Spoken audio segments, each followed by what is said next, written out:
नमस्कार साथियों, स्वागत है आप सभी का हमारे YouTube चैनल होम क्लासेस में।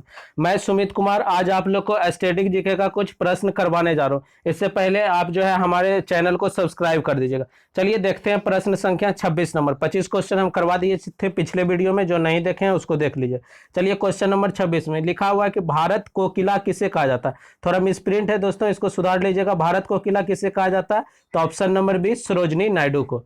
तो भारत कोकिला किसे कहा जाता है? सरोजिनी नायडू को। लेकिन कभी कभी आपसे पूछा जाएगा स्वर कोकिला, तो लता मंगेशकर जी को। चलिएगा ऑप्शन नंबर ये देखिएगा, विजय लक्ष्मी पंडित। आप लोग जानते होंगे विजय लक्ष्मी पंडित के बारे में, यह पहली संयुक्त राष्ट्र संघ की प्रथम महिला भारतीय राजदूत बनी है। आगे चलिएगा ऑप्शन नंबर सी देखिएगा, अरुणा आसफ अली। आप लोग जानते होंगे कि अंतरिम सरकार जो बना था भारत में 2 सितंबर 1946 को नेहरू जी के नेतृत्व में, तो उसमें अरुणा आसफ अली को रेलवे मंत्रालय दिया गया था। और सुचेता कृपलानी के बारे में आप लोग जानते होंगे कि यह भारत की प्रथम महिला मुख्यमंत्री बनी, और किस राज्य की? तो उत्तर प्रदेश की। चलिएगा अगले प्रश्न पे 27 नंबर पे। 27 नंबर क्वेश्चन में कि यूनानी रोमन कला को निम्नलिखित में से कहाँ स्थान प्राप्त हुआ है। तो आप लोग जानते हैं यूनानी रोमन कला का विकास किस क्षेत्र में हुआ था? तो ऑप्शन नंबर बी गंधार में। चलिएगा आगे, आप लोग जानते होंगे एलोरा महाराष्ट्र में पड़ता है, कलिंग उड़ीसा में, बौद्ध कला मुख्य रूप से गंधार कला जो है बौद्ध कला से ही संबंधित है। और मथुरा कला अगर पूछा जाएगा तो समझ जाइए मथुरा कला जैन धर्म से। आगे चलिएगा, गीत शेट्टी का नाम किस खेल से जुड़ा हुआ है? क्वेश्चन नंबर 28 में देखिएगा, गीत शेट्टी एक खिलाड़ी हुआ करता था और इसका संबंध किस खेल से है? तो बिलियर्ड्स, ऑप्शन नंबर सी।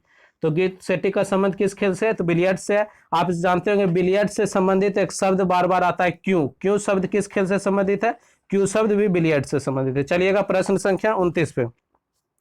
29 में संयुक्त राज्य अमेरिका का सबसे लोकप्रिय खेल कौन सा?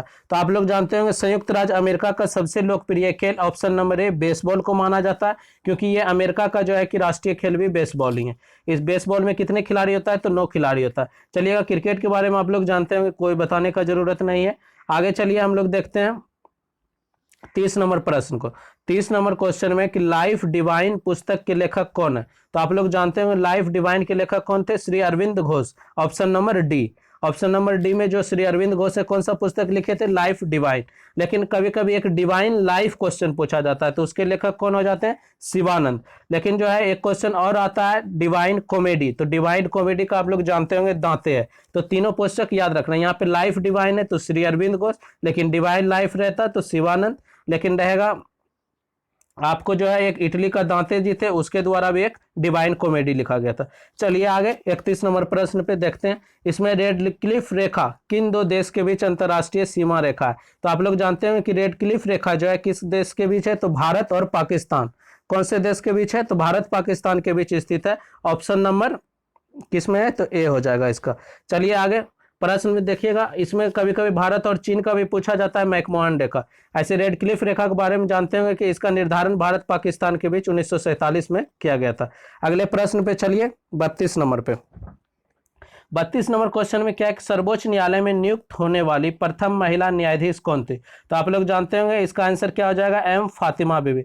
सुप्रीम कोर्ट में पहली महिला जज कौन बनी थी? तो एम फातिमा बीबी, ऑप्शन नंबर सी पे। आगे चलिएगा अगले प्रश्न पे। अगला 33 नंबर क्वेश्चन में क्या है? निम्नलिखित क्षेत्रों में से किसमें उत्कृष्ट उपलब्धि के लिए भूमंडलीय 500 पुरस्कार दिए जाते हैं? तो आप लोग को क्वेश्चन से ही पता चल गया होगा कि भूमंडलीय 500 पुरस्कार जो दिया जाता है, ऑप्शन नंबर सी पर्यावरण परीक्षण के लिए। किसके लिए दिया जाता है? तो पर्यावरण प्रतिरक्षण के लिए, बचाव के लिए।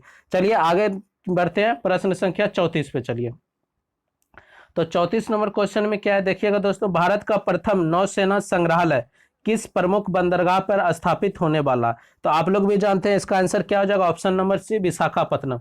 तो भारत का जो है कि नौसेना संग्रहालय कहाँ बनाया जाएगा? विशाखापत्तनम बंदरगाह पर। आप लोग जानते होंगे कि जो है विशाखापत्तनम बंदरगाह भारत का सबसे गहरा बंदरगाह है और यह बंगाल की खाड़ी में पड़ता है। आप लोग ये भी जानते होंगे सबसे गहरा बंदरगाह कौन सा है? तो विशाखापत्तनम है, और ये चट्टान के पीछे पड़ता है।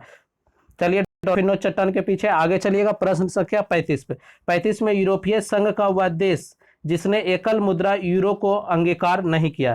तो ऑप्शन देखिएगा, ऑप्शन के हिसाब से इसमें फ्रांस है जो कि अपना लिया यूरो मुद्रा को, जर्मनी भी अपना लिया, स्पेन भी। तो इसका आंसर बी नंबर हो जाएगा यूके। यूके जो है आप लोग जानते होंगे कि इंग्लैंड का अपना एक मुद्रा है, यूके का कौन सा? तो पाउंड। लेकिन ये जो है अभी तो हालांकि यूरोपीय संघ से ब्रिटेन बाहर हो गया। चलिए आगे देखते हैं प्रश्न संख्या 36 पे। निम्नलिखित में कौन सा देश अरब देश नहीं है? आप लोग को पता होगा अरब कंट्री के बारे में, तो अरब कंट्री में इसमें से कौन सा नहीं आता है? तो इजराइल। इजराइल जो है अरब कंट्री नहीं है, ऑप्शन नंबर ए इसका आंसर हो जाएगा। बाकी सीरिया, जॉर्डन, लेबनान, सऊदी अरब, ये सब जो है अरब जो है कंट्री में आता है। चलिए प्रश्न संख्या 37 देखते हैं। 37 में निम्नलिखित में से किस व्यक्ति ने माउंट एवरेस्ट पर 10 बार विजय प्राप्त किया? आप लोग जानते होंगे माउंट एवरेस्ट पर 10 बार की बात किया जा रहा है, तो आंसर नंबर ए हो जाएगा आंग रीता शेरपा। आंग रीता शेरपा माउंट एवरेस्ट पर कितने बार विजय की है? तो 10 बार की है। आप लोग जानते होंगे माउंट एवरेस्ट की जो ऊंचाई है 8848 मीटर, या कभी कहीं आपको 8850 मीटर भी मिलेगा। चलिए आगे चलते हैं 38 नंबर प्रश्न पे। देखिएगा, किस राज्य की प्रथम महिला मुख्यमंत्री थी? तो किसी भी राज्य की पहली महिला मुख्यमंत्री, आप लोग ऑप्शन नंबर देखिएगा सी नंबर, सुचेता कृपलानी। आप लोग एक बार भी देख चुके हैं, पहले भी बता चुके हैं कि सुचेता कृपलानी किस राज्य की है? तो उत्तर प्रदेश की है। आगे आप लोग जानते होंगे कि सरोजिनी नायडू ये भारत की पहली महिला राज्यपाल बनी थी, और ये भी कहाँ पे? तो उत्तर प्रदेश में ही बनी है। चलिए आगे, और जयललिता के बारे में आप लोग जानते होंगे कि ये तमिलनाडु के सीएम थे। अगला प्रश्न पे चलिए 39 नंबर पे। 39 नंबर क्वेश्चन में दिया गया है कि ओलंपिक पदक जीतने वाली सबसे पहली भारतीय महिला खिलाड़ी। तो आप लोग जानते हैं कि ओलंपिक में मेडल जीतने वाली पहली महिला खिलाड़ी कौन थी? तो option number B Karnam Malleswari. Karnam Malleswari को कौन सा पदक मिला था? तो कांस्य पदक दिया गया था, और वो भी किस खेल से संबंधित है? तो भारोत्तोलन से है।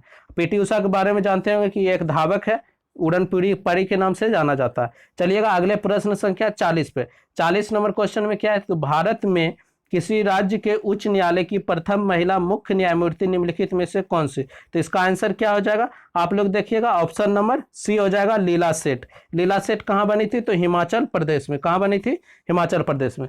चलिए क्वेश्चन आगे बढ़ते हैं हम लोग। 41 नंबर प्रश्न को देखिएगा आप लोग। 41 नंबर में क्या है? निम्नलिखित में से वह देश कौन सा है जो सार्क का सदस्य नहीं है? आप लोग जानते होंगे कि सार्क जो होता है सार्क के बारे में सबसे पहले आप समझिएगा। सार्क की स्थापना जो किया गया था 7-8 दिसंबर 1985 ईस्वी को कहाँ किया गया था? तो बांग्लादेश के ढाका में। लेकिन सार्क का मुख्यालय पूछा जाएगा तो कहाँ होता है? काठमांडू में मुख्यालय। सार्क का पूरा जो फुल फॉर्म होता है south Asian association of regional corporation होता है, और इसको हिंदी में दक्षेस भी कहा जाता है, दक्षिणी एशियाई क्षेत्रीय सहयोग संगठन भी कहा जाता है। तो इसमें कितना सदस्य देश है? तो 8 देश है। उसमें कौन कौन है? तो मालदीव है, श्रीलंका है, भारत है, पाकिस्तान है, अफगानिस्तान है, नेपाल है, भूटान है, बांग्लादेश है। कितना देश है? तो 8 देश। तो इनमें ऑप्शन में कौन सा छट रहा है? तो म्यांमार, ऑप्शन नंबर सी। चलिएगा अगला प्रश्न को देखते हैं हम लोग। 42 नंबर क्वेश्चन पे चलते हैं। 42 नंबर क्वेश्चन में कि पंडित शिव कुमार शर्मा निम्नलिखित में से किस वाद्य यंत्र के विशेषज्ञ हैं? तो ऑप्शन नंबर देखिए, पंडित शिव कुमार शर्मा आप लोग जानते होंगे, इसका आंसर क्या हो जाएगा? संतूर। शिव कुमार शर्मा क्या बजाते हैं? संतूर। लेकिन तबला वादक पूछा जाएगा तो कौन हो जाएंगे? बिस्मिल्लाह खान। तबला वादक, सॉरी बिस्मिल्लाह खान है, ये तबला वादक जाकिर हुसैन हो जाएंगे। अगर सरोद में पूछा जाएगा तो अमजद अली खान का आप लोग जानते होंगे, और वायलिन वादक पूछा जाएगा तो डॉक्टर एन राजन हो जाएगा। चलिए अगले प्रश्न पे चलते हैं 43 नंबर पे। निम्नलिखित में कौन सी महिला भारत से विदेश में नियुक्त की गई प्रथम महिला राजदूत थी? तो इसका आंसर क्या हो जाएगा? वही हो जाएगी विजय लक्ष्मी पंडित, आंसर नंबर सी। चलिएगा अगले प्रश्न पे 44 नंबर को देखिएगा। निम्नलिखित में से वह इस्पात संयंत्र कौन सा है जिसकी स्थापना द्वितीय योजना के दौरान नहीं की गई थी? तो आप देखिएगा, द्वितीय योजना का बोलने का अर्थ यहाँ पे है पंचवर्षीय योजना से। तो आप समझिएगा, प्रथम पंचवर्षीय योजना 1951 से 56 चला, और दूसरा पंचवर्षीय योजना कब से कब? तो 56 से 61। तो इसमें कहा जा रहा है कि कौन सा इसमें कंपनी है, कौन सा कंपनी ऐसा है जो दूसरा पंचवर्षीय योजना में नहीं बना था? तो ऑप्शन नंबर ए देखिएगा, बोकारो। बोकारो की अगर हम बात करें तो ऑप्शन नंबर ए, बोकारो की स्थापना कब किया गया था? तो बोकारो की स्थापना जो है 1964 में हुआ। तो बोकारो की स्थापना अगर 1964 में हुआ तो हमारे लोग का आंसर क्या हो जाएगा? तो बोकारो हो जाएगा। अगला प्रश्न, इसका ऑप्शन देखिएगा, अगर बोकारो की स्थापना 64 में हुआ लेकिन दूसरा पंचवर्षीय योजना तो 56 से 61 ही चला। लेकिन अगर हम दूसरा ऑप्शन देखते हैं, भिलाई की अगर हम बात करें तो भिलाई की स्थापना 1955 में हुआ, और दूसरा पंचवर्षीय योजना के आसपास का समय था। उसके बाद दुर्गापुर का पूछा जाता है तो 1956 में हुआ, ब्रिटेन के सहयोग से। भिलाई रूस के सहयोग से था। राउरकेला किसके सहयोग से? जर्मनी के सहयोग से, उड़ीसा में। कभी कभी स्थान पूछा जाता है। तो इसका आंसर क्या हो जाएगा? 44 का ए नंबर ऑप्शन इसका हो जाएगा। कौन सा? बोकारो, क्योंकि बोकारो की स्थापना 1964 में हुआ। चलिए अगले प्रश्न पे चलते हैं 45 नंबर पे। 45 नंबर क्वेश्चन में लिखा हुआ है, देखिएगा, निम्नलिखित में से किस खिलाड़ी ने एक दिवसीय अंतर्राष्ट्रीय खेल में सबसे अधिक विकेट लिए हैं। तो आप लोग जानते होंगे कि एक वनडे जो क्रिकेट मैच होता है, इंटरनेशनल मैच, उसमें जो है सबसे ज्यादा विकेट लेने वाले खिलाड़ी कौन है। तो ऑप्शन नंबर ए देखिएगा, एस मुरलीधरन। एस मुरलीधरन कितना विकेट लिए हैं, तो 5 से 34 विकेट लिए हैं। और जो है एस मुरलीधरन का जो है एक और रिकॉर्ड है कि 5 विकेट एक मैच में 5 विकेट जो है ऐसा ही 10 बार की है। लेकिन अगर चामुंडावास की बात कीजिएगा तो ये 400 लिया है। और चामुंडा श्रीनिवास के बारे में जानते होंगे कहाँ का है, तो श्रीलंका का। लेकिन आप वसीम अकरम जी के ऑप्शन में कल एक पिछले वाले वीडियो में आप देखिएगा वसीम अकरम ऑप्शन था, क्योंकि उसमें जो है एस मुरलीधरन का नाम नहीं था। चलिएगा आगे के प्रश्न ऑप्शन के हिसाब से था। चलिएगा 46 नंबर क्वेश्चन देखिएगा, पहली भारतीय महिला जो भारतीय राष्ट्रीय कांग्रेस की अध्यक्ष बनी। तो इसका पहली भारतीय महिला की बात कर रहा है, तो इस आंसर क्या हो जाएगा, Sarojini Naidu. Option number D. Sarojini Naidu कब भारतीय राष्ट्रीय कांग्रेस के अध्यक्ष बनी थी, तो वह 1925 का टाइम था, और वह भी कहाँ, तो कानपुर में। और वो पूछा जाएगा कि 1925 में कानपुर में जो अधिवेशन हुआ जिसकी अध्यक्षता सरोजनी नायडू की, वो कैमा अधिवेशन था, तो 41वां अधिवेशन था। चलिएगा अगले, लेकिन पहली महिला अगर पूछा जाता तो एनी बेसेंट इसका आंसर हो जाता। और एनी बेसेंट कब बनी थी, तो 1917 में कोलकाता में बनी थी, वो पहली महिला थी। लेकिन अगर भारतीय लगा दिया जाएगा तो आंसर सरोजनी नायडू होगा। चलिएगा अगले प्रश्न पे चलते हैं, 47 नंबर पे। 47 नंबर में अमेरिकी नौसेना तथा वायुसेना बेस, अमेरिका का नौसेना का वायुसेना और नौसेना का जो बेस है पर्ल हार्बर, पर्ल हार्बर की बात किया जा रहा है। तो पर्ल हार्बर पे कौन सा देश ने आक्रमण किया था। तो आप लोग जानते होंगे कि पर्ल हार्बर पर आक्रमण किसके द्वारा किया गया था, तो जापान के द्वारा। ऑप्शन नंबर बी, जापान के द्वारा इस पे आक्रमण जो है 7 दिसंबर 1941 में किया गया था। ये जो है पर्ल हार्बर हवाई द्वीप के पास पड़ता है, वहीं पे जो है कि जापान ने आक्रमण कर दिया था। इसी के कारण अमेरिका भी जो है जापान पे 2 मिसाइल उसके द्वारा 2 परमाणु बम गिराया गया था, एक 6 अगस्त एक 9 अगस्त को।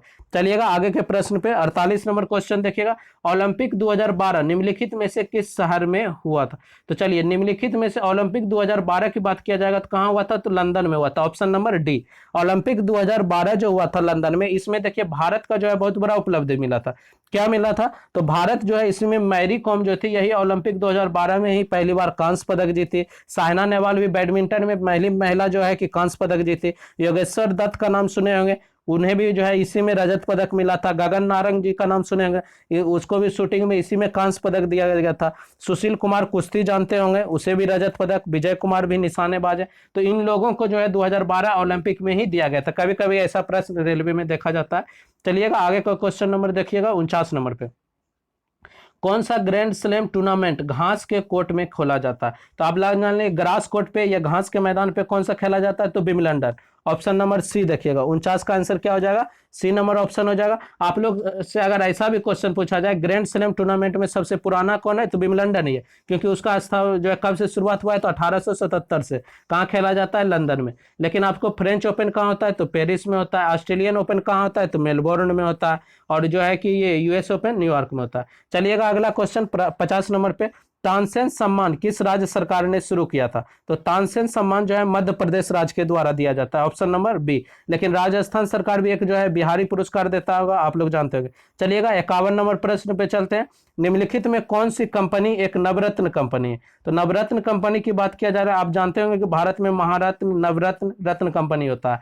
तो उसमें से जो है नवरत्न की बात कर रहा है, तो आंसर नंबर ए हो जाएगा BHEL, भेल। भेल की बात, भारत हिंदुस्तान एरोनॉटिक्स लिमिटेड, तो BHEL कंपनी है।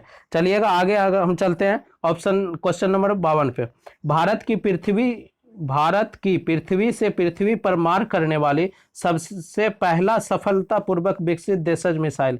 अगर पृथ्वी से पृथ्वी मार करने वाला पहला प्रक्षेपास्त्र यानी पहला जो है सफलतापूर्वक, तो कौन सा हो जाएगा, पृथ्वी हो जाएगा, क्योंकि पृथ्वी सबसे पहला 1988 में बना था। चलिए आगे चलते हैं, कोणार्क मंदिर का देवता। 53 नंबर क्वेश्चन में देखिएगा, कोणार्क मंदिर का जो है कौन सा देवता है, तो सूर्य देवता। आप लोग जानते हैं कोणार्क मंदिर को ब्लैक पगोडा के नाम से जाना जाता है, अभी भारतीय नोट पे भी छापा गया है कोणार्क मंदिर को। आगे चलिएगा प्रश्न संख्या देखिएगा 54 नंबर पे।